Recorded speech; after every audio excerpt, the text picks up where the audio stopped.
I went from one doctor to another.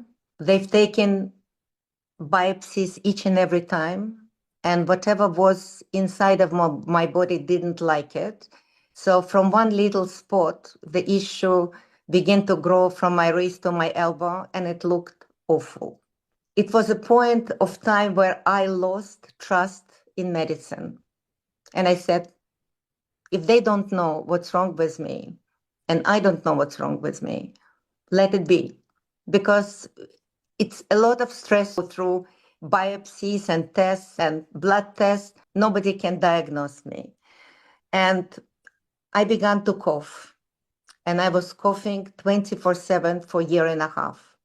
And life was very difficult, especially when you have to run business and you have a small child.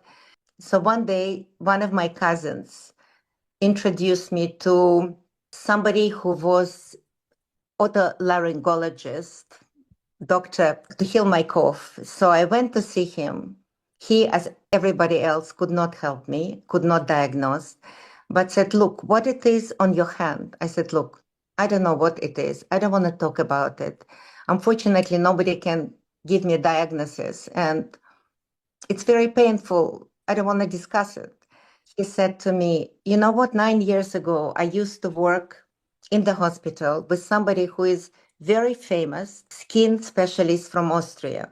He must be today over 80, but still working as a clinical surgeon. So I said, fine.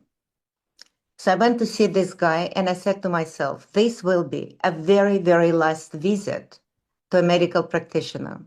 And as I walked into his medical rooms, he was sitting on completely opposite side of the room, surrounded by maybe 15 young doctors who studied from him. And before I even opened my mouth, I just took my jacket and I had t-shirt. So he obviously saw from the distance everything that's happening on my arm. And he said, where have you been for the last 2 years? I said, what do you mean? He said, you have lymphatic cancer. And you're not walking out of this hospital. Call your family. And I got frozen. Like somebody hit me on the head. I could not even make one step forward. That was last thing that could ever come to my awareness. I wasn't even thinking about it.